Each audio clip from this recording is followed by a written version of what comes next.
Hello, everybody, and thank you for tuning in to the Liberty Report. With me today is Daniel McAdams. Daniel, good to see you today. Good morning, Dr. Paul.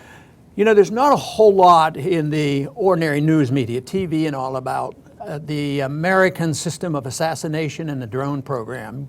In a way, it's sort of quiescent. You know, we do recall when Obama gave the directions by executive order that he has the authority to assassinate even American citizens on his discretion. But it's sort of been quiet. But now some of our friends in the area of trying to get information we need and get it from the whistleblowers, there was a major article coming out on The Intercept. And this is a website, of course, that Glenn Greenwald and Jeremy Scahill operate, and it's very, very important in revealing information. And they have come across, and there's been a group of researchers there that have drawn up a thing called the Drone Papers. But Scahill just wrote a recent article sort of summarizing this and telling us what some of the top points are. And this is rather revealing, and it's something that unfortunately is not on the hearts and minds of people right now. And I think they even lament this fact because they think it's so tragic. They mention how tragic it is that the American people don't do much. But one reason they don't do much is they're not energized. I mean, what are they being energized right now on the TV? It's to look at only at crony political incidents in the campaign. So that's what they're enticed to. So I'm sure you have looked at this. Is there any striking things here that caught your attention on this report? Well, you know, this is from a new whistleblower who requested to remain anonymous, who obviously gave a lot of slides and a lot of hard dated, secret classified slides to show the extent of the U.S. drone program and also to show a little bit more about the nature of the program, what it means, the philosophy behind it. You know, the big headline yesterday, although if you only watch the mainstream media, you might not see it, but the big headline yesterday from this report was that during a 5-month period of Operation Haymaker in Afghanistan, 90% of those killed were not the intended targets. Yeah, but they seem to be able to brush this off a little bit. They're not innocent people. They're not innocent civilians. They conveniently say that, yes, there was somebody killed, but they were classified as the enemy. So if they bomb mistakenly or on purpose to get one individual at a funeral, and 9 out of 10 are innocent, they used to just say, well, that's collateral damage. But no, now they're more aggressive. They're saying they're enemies, and therefore their conscience are taken care of, and this is part of the process. This is part of the terrible thing about war, but we have to adapt to it, and this is our job to make us safe, you know, in the world. And I think some of them actually brainwash themselves. You know, I know brainwashing is a dangerous tool in war times, but probably the most dangerous thing are those who participate and incite war, brainwash themselves to the point they think they're doing the Lord's work. And so often religion is involved in this on both sides. Oh yeah, this is God's will, and we have to do this. That to me is a big danger as much as the process. But the process here of drones and targeted killing and assassinations, I think is dangerous territory. It seems fundamentally un-American, the concept that you are guilty until proven innocent. If they, as you say, if at a funeral they kill 10 people, 9 of them are not the target, they're classified EKIA, enemy killed in action. Right. And then later if they discover they weren't enemies, then they'll reclassify it. So it also allows them to pump up their kill numbers. We've killed 40 enemies today, 50 enemies today. It's their solution, and they convince themselves of this. But they talked another thing about the conditioning. They recognize, oh well, the people, the whistleblowers here are talking about the people that they disagree with, and they reveal this. He says they come to the point where the reason they do this, they're able to do this, is they have to dehumanize their target. They're not people anymore. And they had an interesting comment about that. Let me just read that. And they're referring to the people they are sent out to kill. And he said those people who participate in these drone killings, they have no rights, they have no dignity, they have no humanity to themselves. They just are a selector to an analyst, just a thing. You eventually get to the point in the target's life cycle that you are following them. You don't even refer to them by their actual names.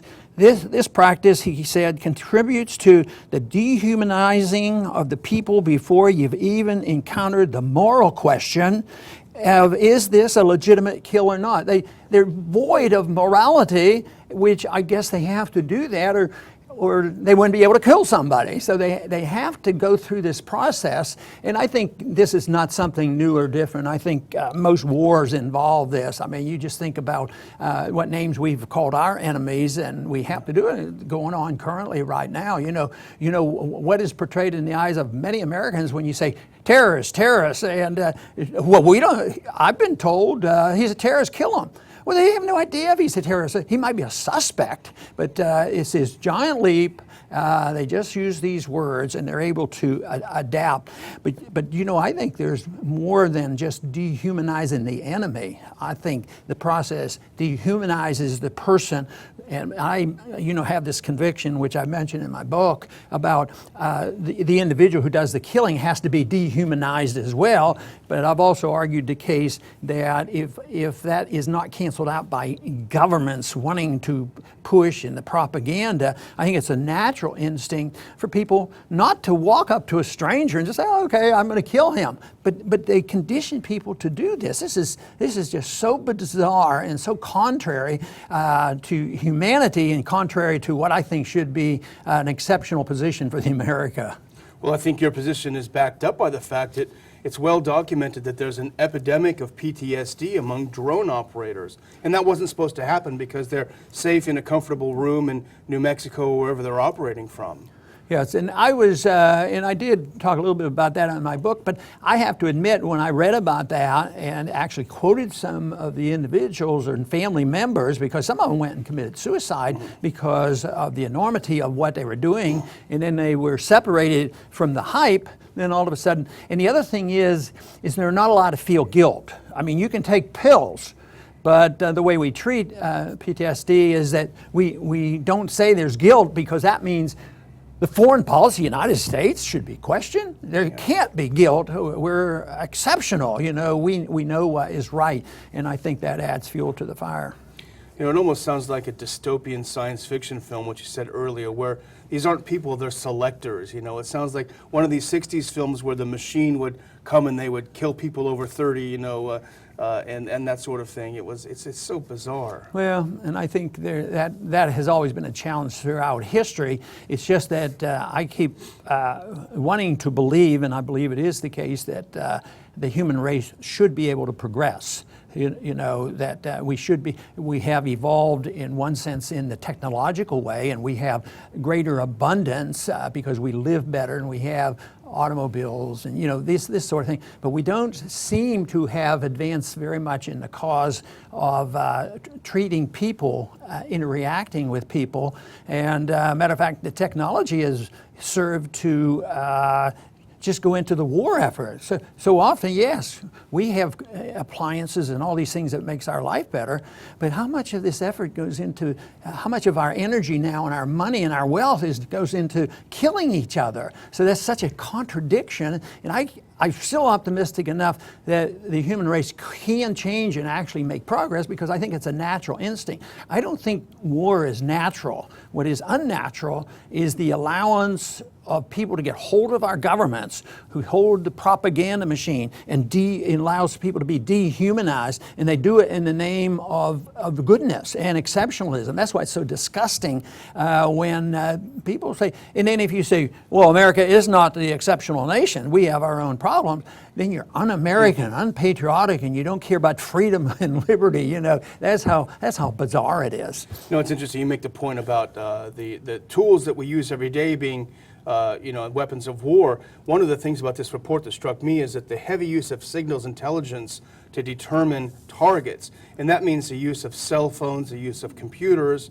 And one of the points that they make in this report is that leads to a very, very high rate of mistaken kills. They may think that they're following the cell phone of a terrorist. It's actually his mother or his sister or his niece or something. And I thought about this as a lesson for people at home who use cell phones and computers, and and many of them say, well, I don't care if the government looks in at my stuff, I have nothing to hide. Well, the fact is governments make mistakes all the time. And this is just an example. So they should rethink that theory and think about their civil liberties at home. You know, some now who are recognizing, who are participants in this policy, which is atrocious, they're recognizing, they're willing to say, which sometimes neocons, you know, recognize things aren't going so well. So some of these people are saying, yeah, there is a downside to this. Maybe we shouldn't kill them so quickly. We should be doing more capturing. We should have more Guantanamos, and we need Abu Ghraib, and we could get more information. They don't say, hey, you know what we can do is we can have more torture chambers and get this information so we know what they're doing. And I think, what a rationale. But they're even admitted there's an unintended consequence because they're killing the people that, in their view, have the information that they want. Let's say there was a real legitimacy to the war. Well, you know, maybe getting information is important, but now they're saying this could be a disadvantage. You know, killing people just out of hand. Well, how well is it gone? Look at the drone program in Yemen. Look at what a disaster it is. Look at it in Afghanistan. The president just said yesterday, things are going so well in Afghanistan that we don't dare leave. You know, talk about spin. Look at Somalia. Has it improved anything? It never enters their mind that maybe the policy is wrong. And this whole thing is that it is not the drone that does this. You know, drones aren't policy, you know, they're not the policy. It's the use of the drone, and the policy is bad, and it's a rejection of the policy that was intended when America was a much more exceptional nation when they were trying to lead the way around the world in freedom. Now we're number 20 in the country, in the world today, so that was passed, but now we're not very exceptional. We're exceptional in that we think that we have this exceptional responsibility to sort out every evil in the world, and even when there's a legitimate evil, substituting it with a worse evil has been the consequence. And they're unwilling to admit it. They're unwilling to say, you know, this isn't working. You know, maybe there is a better way. Maybe we can change the attitude of people around the world. You know, if we have a neighbor that has bad habits or what, and we don't march in their house and tear it apart and say, you do it our way. We don't like the way you're raising your kids, and you don't go to church, and you don't read the right books. We want you to do this, and you haven't been voting lately. I mean, we wouldn't think of that. But that's what we do to people around the world. So why in the world they do that? But back to the question that was asked in this article, why don't the American people wake up? And unfortunately, in this debate going on, it's so rare to hear an honest debate about some of these basic principles, you know, looking forward to the next election. They're not dealing with this. It's just who's the most authoritarian, who's going to drop the most bombs, who can build the biggest fence. All this stuff goes on, never questioning the principles of individual liberty. And I think as long as that's absent, we're going to coast and drift, and of course we can't be divorced from the financial cost of this, because there's going to be financial costs, and eventually we'll have to deal with this. But I would like to, in closing, and unless you have another comment, Daniel, when come back, but I want to quote from the end of this article that Scahill, wrote, because it reveals a little bit more, and you might comment on this. And this is how he concluded one of his last paragraphs. This process, he's again quoting those individuals who want the system to work. This is a good system, but we have problems. This process can work. We can work out the kinks. We can excuse the mistakes. And eventually, we will get it down to the point where we don't have to continuously come back and explain why a bunch of innocent people got killed. Now there's biggest concern. They're annoyed by there are a few Americans and a few great people who will do research on this, and Edward Snowden's that'll try to tell us the truth on this. And by the way, you know, this is not Edward Snowden. This is a new source, which I think is very good. The architects, back to the quote, the architects of what amounts to a global assassination campaign do not appear concerned with either its enduring impact or its moral implications. You know, I just think this key to this whole message. There's essentially no concern about the moral implications, about what rights are all about, what a country that's supposed to defend liberty is all about. There's so little understanding about why you shouldn't gloat, because we have assumed and we have been pushed with the responsibility of being the policeman of the world. And it wasn't because of our greatness that made us that. It was by the default of another country, another system, and an empire that collapsed on its own because it overextended itself. When the Soviet system collapsed, we didn't get a peace dividend, and look what we have. We have this mess with the assumption that it's our moral responsibility to do this and kill the bad guys and make up stories and rationalize to the point where we make excuses for ourselves.